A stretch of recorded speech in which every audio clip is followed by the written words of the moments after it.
8 सितंबर 2025 ये वो तारीख थी जब नेपाल में विरोध प्रदर्शन शुरू हुआ अपनी सरकार के खिलाफ। और देखते ही देखते प्रधानमंत्री, वित्त मंत्री, जितने भी मंत्री थे सरकार में, जो भी लोग थे, वो सब देश छोड़कर भाग गए। ये तस्वीर ठीक वैसी ही थी जैसी इससे पहले आपने बांग्लादेश में देखी थी और उससे पहले आपने श्रीलंका में देखी थी। भारत के 4 पड़ोसी देशों में तख्ता पलट हो चुका है। सबसे पहले श्रीलंका, उसके बाद पाकिस्तान में भी एक तरीके से कह ही सकते हैं, उसके बाद बांग्लादेश और उसके बाद अब नेपाल। लेकिन आज चर्चा नेपाल की ही करेंगे कि जो देश 2005 तक हिंदू राष्ट्र हुआ करता था, जिस देश में 2008 तक राजशाही चलती थी, और 2008 के बाद से लगभग 17 साल में 15 सरकारें वहां बदल चुकी हैं। तो ये तो आप समझ सकते हैं कि सरकार तो वहां चलने वाली नहीं है, लोग चलने देंगे नहीं।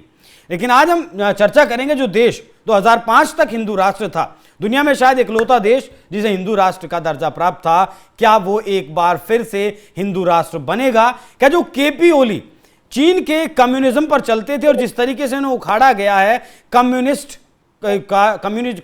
का जो चैप्टर था, क्या वो क्लोज होगा और नेपाल एक बार फिर से हिंदू राष्ट्र की तरफ बढ़ेगा? मेरे साथ मौजूद है निपुण आलम जी। सर, बहुत स्वागत आपका। बहुत धन्यवाद। संभव है सर ऐसा? क्योंकि ये नारा भारत में भी बहुत लगता है, साधु संत लोग नेता बहुत इस नारे को लगाते हैं, लेकिन संभव नहीं नजर आता। नहीं, देखिए, अगर आप देखते हैं पूरे नेपाल को, तो मैं नेपाल के बारे में कहूंगा कि अब पॉसिबिलिटीज पूरी पूरी है।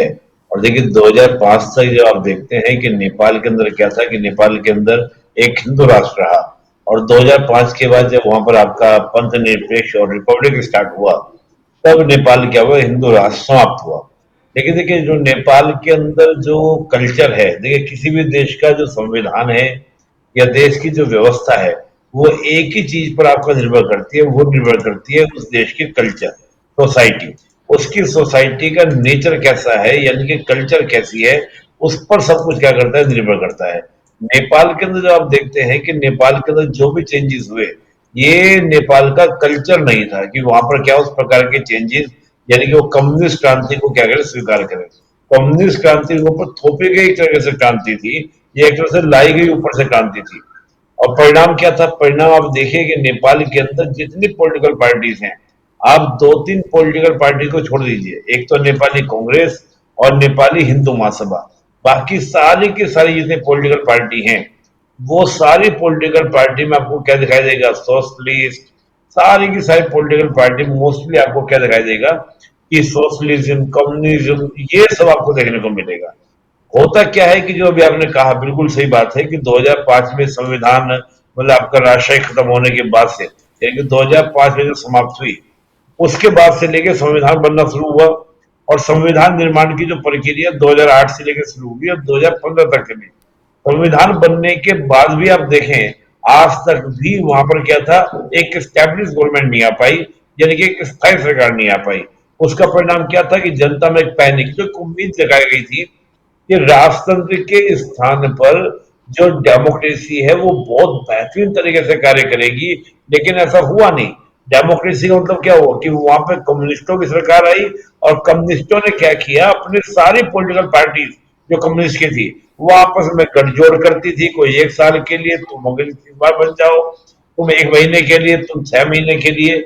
इसका परिणाम ये निकला कि नेपाल कभी भी स्टैब्लिश नहीं कर पाया, यानी कि स्थायित्व नहीं ला पाया। रिजल्ट क्या निकला? रिजल्ट क्या निकला कि पूरे वर्ल्ड के अंदर नेपाल की स्थिति क्या हो गई, बिल्कुल पैनिक वाली स्थिति। वहां पर देखिए एक सिंपल सी बात है, भारतीय अगर राजनीति में भी आप देखें अभिषेक जी, तो भारतीय राजनीति में 90s का जो दशक था, वो बड़ा अनस्टेबिलिटी, मतलब बहुत ही ज्यादा अस्थिरता का हमारा दौर था। हमने कितने सारे पीएम को देखा, नरसिंह राव, देवगौड़ा, वीपी सिंह, चौधरी चरण सिंह, अटल बिहारी वाजपेयी, आई के गुजराल, बहुत सारे हमने पीएम देखे। मात्र 10 साल के अंदर 6-7 पीएम हमारे यहाँ पर हो गए। उस समय आप देखिए एक पॉलिसी ऐसी नहीं कह सकते जो इंटरनल या एक्सटर्नल आपको बहुत अच्छी पॉलिसी दिखाई दी हो, अंधकार युग था वो भारतीय राजनीति में। लेकिन उसके बाद भारतीय राजनीति ने स्टेबिलिटी को स्वीकार किया, चाहे वो अलायंस गवर्नमेंट के थ्रू किया हो, चाहे प्रेजेंट में एक पार्टी को वोट देकर किया हो। लेकिन नेपाल निराश हो चुका था 2005 से लेकर 2025 तक। 20 साल में आप कोई उसको स्टेबिलिटी, कोई आप स्थायित्व नहीं दे पाए। तो अब हुआ ये कि राजशाही के समर्थक तो पहले से विरोध कर रहे थे, और अभी ये जो जैनजी प्रोटेस्ट था, देखिए नेपाल की पॉलिटिक्स में दो चीजें बड़े मायने करी हैं, एक तो चीन और एक अमेरिका। चीन ने हमेशा चाहा कि नेपाल में हमारी पकड़ बन जाए। नेपाल ने भी चीन को क्या है अड़े हाथों लिया। और थोड़ा सा नेपाल को अगर आप देखेंगे, नेपाल कुछ ऐसा है अभिषेक जी, ये जो प्लेन्स वाला एरिया है इसको बोलते हैं मधेश।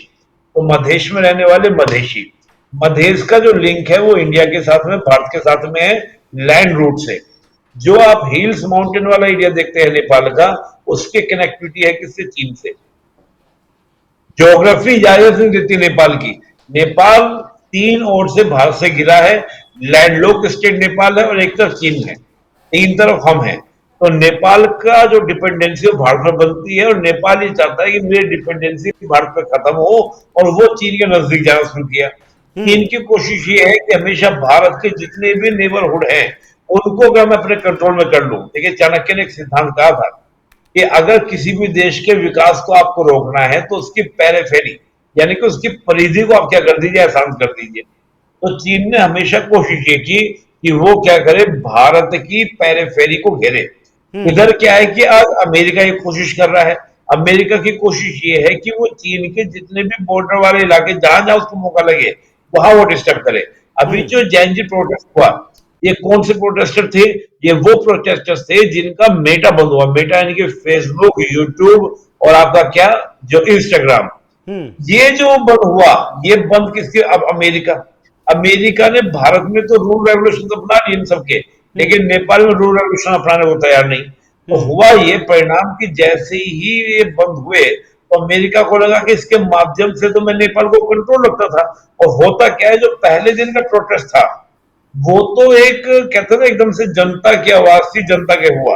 लेकिन उसके बाद आप देखिए जो अमेरिका के सपोर्टर वहां पे जो है, आपके जितने पॉलिटिशियंस हैं, वो सारा का सारा श्रेय लेने के लिए या इस प्रोटेस्ट को लीड करने लग गए। तो मामला नेपाल का जो है वो एक मैटर ये बैठता है, अमेरिका चीन की पॉलिटिक्स और साथ में भारत का वहां पर लिंक होना, भारत का साथ जुड़ा होना।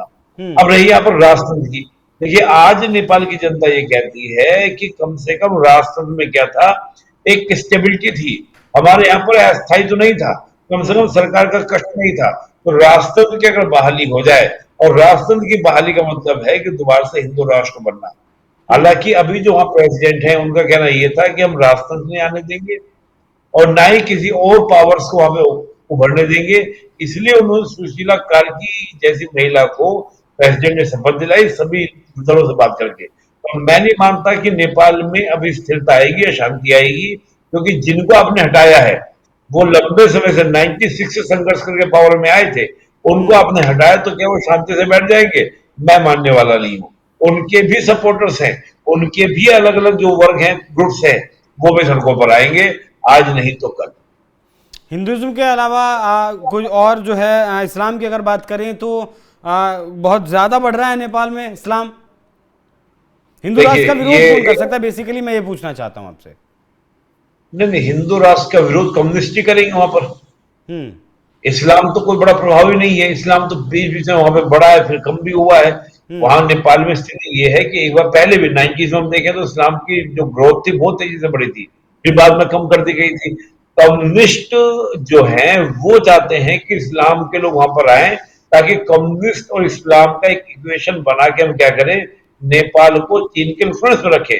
और चीन भी चाहता है कि वहां पे इस्लाम फैले, ताकि क्या हो कि जो हिंदुइज्म का जो प्रभाव है वो कम हो। तो चीन भी ये चाहता है कम्युनिस्ट और इस्लाम का एक इक्वेशन जो है, जो भारत में हम देखते हैं कि कम्युनिस्ट और इस्लाम का एक इक्वेशन बनाने का प्रयास। कमाल की बात है, चीन अपने यहाँ पर इक्वेशन बनाना नहीं चाहता है, लेकिन दुनिया के और देशों में वो चाहता है कि इस्लाम और कम्युनिस्ट का क्या बने, एक पूरा पूरा अलायंस बने। मतलब 3 करोड़ की अभी आबादी वाला नेपाल, मतलब अगर पिछले 17 साल में सत्ता सही तरीके से चलती तो आज जो युवाओं की मांग है, बेरोजगारी, रोजगार नहीं है, महंगाई ज़्यादा है, वो मांग शायद नहीं होती। और अब आपका कहना है कि नेपाल की सत्ता को अगर स्थिरता के साथ चलाना है तो हिंदू राष्ट्र ही एकमात्र उपाय नेपाल की जनता के सामने है। मैं सही हूं सर?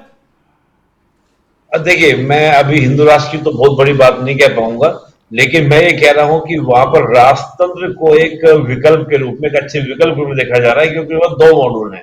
डेमोक्रेसी का मॉड्यूल कामयाब नहीं हुआ, जो मोनार्की का मॉड्यूल था वो इस डेमोक्रेसी से बेटर था, तो इसलिए वहां पे वो लोग राजतंत्र की बात करें। लेकिन जो प्रेजेंट वहां पर जितने भी ग्रुप्स हैं वो नहीं चाहते कि दोबारा से मोनार्की आए। हालांकि बहुत बड़ा ग्रुप है जो मोनार्की को चाह रहा है, लेकिन अभी जो लीडरशिप है, चाहे वो कोई भी लीडरशिप हो, चाहे वो कम्युनिस्टों की हो या यूथ की हो, वो चाहते हो डेमोक्रेसी आए। तो अभी एक स्ट्रगल वहां पर है कि democracy versus monarchy, communist versus nationalist, और कहीं ना कहीं जो घूम फिर कर आएगा मुद्दा, यूथ का अपना मुद्दा है, बेरोजगारी है, बेरोजगारी में जो सोशल मीडिया है, और सबसे बड़ी बात नेपाल के साथ जो है दिक्कत, मैं मानता हूं कि जो सुपर पावर्स हैं, चाहे चीन हो, अमेरिका हो, इनका इन्वॉल्वमेंट।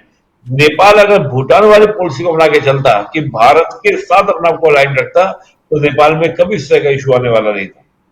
हाँ, और शायद यही कारण है कि जब पिछले दिनों जून जुलाई की बात है, वापस लौटे थे नेपाल में जो राज परिवार के वंशज थे, योगी आदित्यनाथ के भी जिंदाबाद के वहाँ नारे लगे थे और लोगों ने बहुत अच्छी तरीके से भव्य स्वागत किया था, रैली का आयोजन किया था, सभा का आयोजन उनके लिए किया था।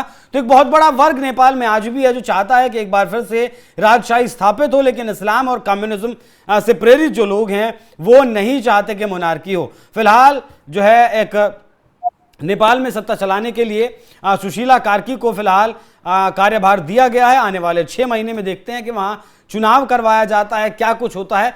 हालांकि नेपाल भी हमारा मित्र राष्ट्र है और पड़ोसी भी है, तो नेपाल में जो भी कुछ होता है वो सीधा सीधा भारत को अफेक्ट जरूर करता है। बाकी नेपाल पर हमारी नजर बनी रहेगी क्या कुछ नेपाल में होता है। सर, बहुत शुक्रिया आपका, बहुत धन्यवाद जुड़ने के लिए और इतना विस्तार से चर्चा करने के लिए। बाकी दर्शकों, आप क्या सोचते हैं, क्या नेपाल को हिंदू राष्ट्र बनाकर, महाराजशाही लाकर नेपाल को स्थिर रखा जा सकता है? अपनी राय हमें कमेंट कर जरूर बताइएगा। नमस्कार।